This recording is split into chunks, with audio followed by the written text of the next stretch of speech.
अस्सलाम वालेकुम ख़वातीन व हज़रात।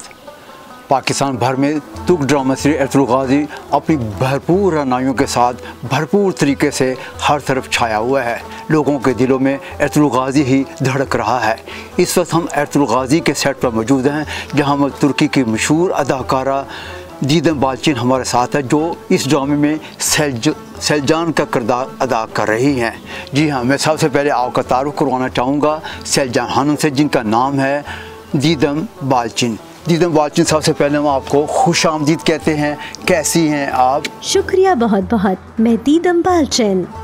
दीदम बालचिन, अपनी ज़िंदगी के बारे में हमारे नाज़रीन को कुछ बताना पसंद फरमाएंगी? आपने कहाँ से तालीम हासिल की, क्या कुछ हासिल किया, क्या कुछ आप अदाकारी, किन किन फिल्मों में अदाकारी की, किन किन ड्रामों में अदाकारी की, इस बारे में हमारे नाज़रीन को बताना पसंद फरमाएंगी? मैं 1982 में अंकारा में पैदा हुई। मैंने अंकारा यूनिवर्सिटी में शोबाई थिएटर से तालीम हासिल की। तालीम हासिल करने के बाद मैं इस्तांबुल चली आई।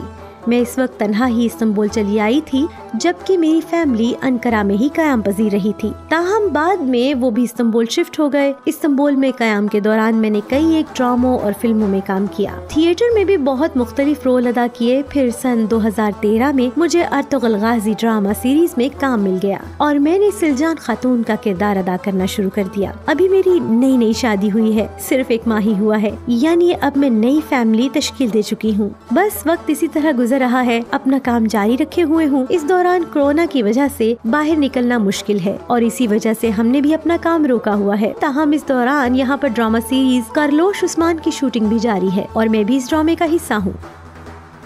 आपने कब से ड्रामा में हिस्सा लेना शुरू किया और आप कौन से रोल को ज़्यादा पसंद करती रही हैं? इस वक्त आपका पसंदीदा रोल कौन सा है?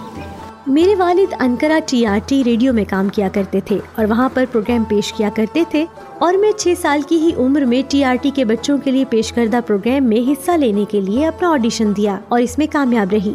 6 साल की उम्र में अपने आप को रेडियो के लिए वक्फ कर दिया और वक्त के साथ साथ मैं प्रोग्रामों में हिस्सा लेने लगी, जिसकी वजह से मुझे प्रोग्रामों के बारे में आगाही हासिल होती रही। यूनिवर्सिटी में दाखिले के बाद अपनी सलाहियतों को इस्तेमाल करते हुए यूनिवर्सिटी में शोबा थिएटर में दाखिला लिया और थिएटर के शोबे में अपनी तालीम मुकम्मल की और इस शोबे में अपनी तालीम मुकम्मल करने के बाद इस्तांबुल चली आई और यहाँ पर मैंने थिएटर में मुख्तलिफ किरदार अदा करने शुरू कर दिए और मुख्तलिफ ड्रामों में मुख्तलिफ किरदार अदा किए और यूँ मुझे मुख्तलिफ रोल्स ऑफर होने लगे।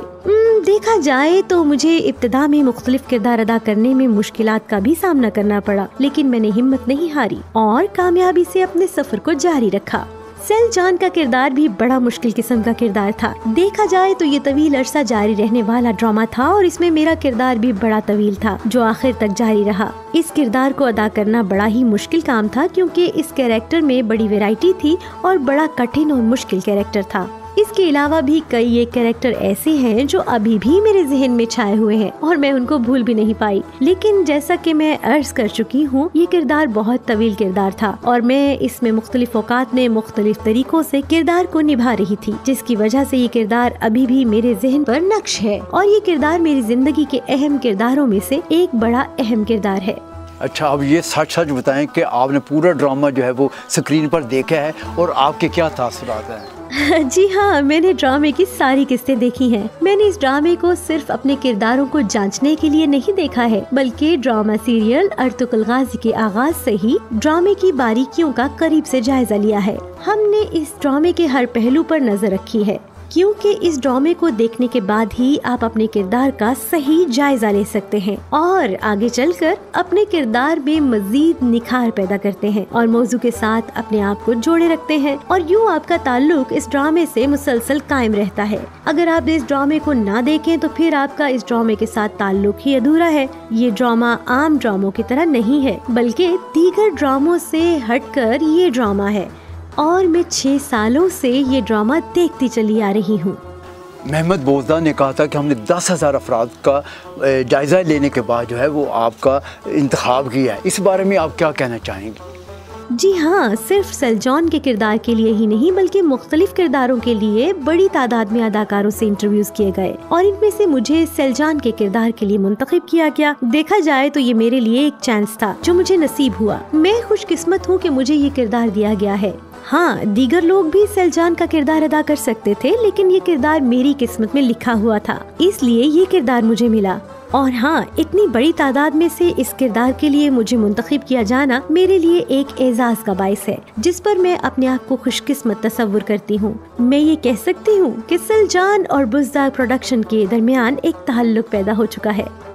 ये बताइएगा दीदम खानम कि आप जब इब्तिदा शुरू की, आपका जो है करैक्टर जो था बड़ा मनफी किस्म का करैक्टर था, लोगों से नफ़रत आप शुरू कर दी। उसके बाद आपका करैक्टर जो था वो पॉजिटिव करैक्टर हो गया, लोगों ने आपसे दिल और जान निछावर कर रहे हैं, बड़े आपसे मोहब्बत कर रहे हैं। इस बारे में क्या कहेंगी आप? बहुत ही अच्छे जज्बात हैं। दरअसल ये किसी अदाकार को मिलने वाला नादिर किरदार है।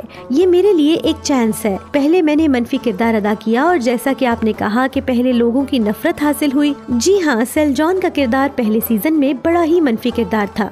सबके साथ, सुलेमान शाह अर्तुगरुल के साथ बुरा सलूक किया और मनफी किरदार अदा किया। बाद में ये किरदार मस्बत होता चला गया। देखा जाए तो जिंदगी भी इसी तरह चलती है, कभी आप मनफी किरदार अदा करते हैं और फिर ये बुरे किरदार सीधी राह पर भी चल पड़ते हैं और इंसान बुरे से अच्छा इंसान बन जाता है। इंसानी जिंदगी में रवैये तब्दील होते रहते हैं। मनफी किरदार मस्बत किरदार बन जाता है और फिर मस्बत काम करना शुरू कर देता है।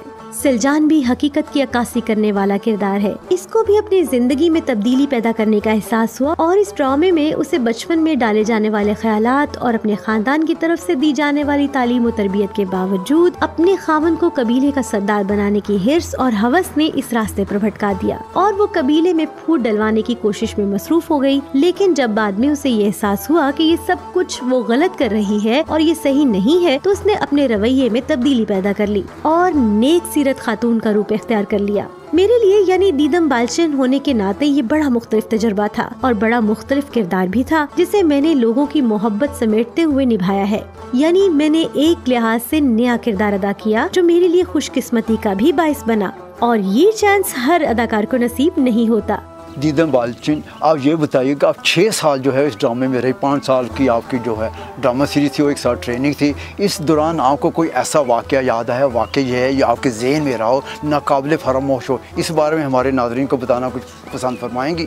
देखा जाए तो बहुत से वाक़यात ऐसे हैं जिसे हम फरामोश नहीं कर सकते, बल्कि हर सीजन में कोई ना कोई ऐसा वाक़या है जो हम कभी भी नहीं भूल सकते। जहाँ तक सलजान खातून का किरदार है, जैसा कि पहले भी अर्ज किया है, ये इब्तिदा में एक मनफी किरदार था। मेहमद बोजदा ने कहा है कि ये किरदार बड़ा जबरदस्त किरदार है, लेकिन मैं इसे आइंदा मनफी की बजाय मस्बत शक्ल में पेश करूँगा। और वाकई लोगों ने इस तब्दीली को दिल से महसूस किया और उन्हें पुख्ता यकीन हो गया कि ये किरदार वाकई नेक सीरत इंसान बन चुका है। मुझे मतीन गोनाते के साथ भी काम करके बड़ा मजा आया है, खूब एंजॉय किया है। बहुत ही काबिल डायरेक्टर हैं, डिसिप्लिन का बड़ा ख्याल रखते हैं, बड़ा सख्त रवैया इख्तियार करते हैं। सेट में सब लोग उनके साथ काम करते हुए खौफ महसूस करते हैं। सेट पर आने से कबल उनको अपने किरदार से अच्छी तरह वाकिफ होने की जरूरत होती है। एक दिन ड्रामे में मेरी बहन ग्योकचे के साथ शूटिंग थी। आपने वो किस देखी या नहीं देखी ये तो पता नहीं मुझे। इस सीजन में मुझे अपनी बहन ग्योकचे को थप्पड़ रसीद करना होता है। 3 सफात के डायलॉग पर मुश्तमिल शूटिंग थी, जिसमें सलजान अपनी बहन को सीधी राह पर लाने की कोशिश में मसरूफ दिखाई देती है, लेकिन बहन किसी भी सूरत में उसे कबूल नहीं कर पाती। इस पर सलजान ने तंग आकर थप्पड़ रसीद करना होता है। हमारे डायरेक्टर मतीन गुनाई सेट में कैमरे के सामने मंजर देख रहे थे और हदायत जारी कर रहे थे, और जब उन्होंने स्टार्ट कहा, मैंने आओ देखा ना ताओ, ग्योकचे पर थप्पड़ों की बारिश कर दी। इधर से उधर से मारना शुरू कर दिया और मैंने मतीन गुनाई के खौफ से कुछ ज्यादा ही हाथ चला दिया और एक ही टेक में ये सीजन मुकम्मल भी हो गया। वो सीन बहुत ही खूबसूरत रिकॉर्ड हुआ, जबरदस्त सीन था।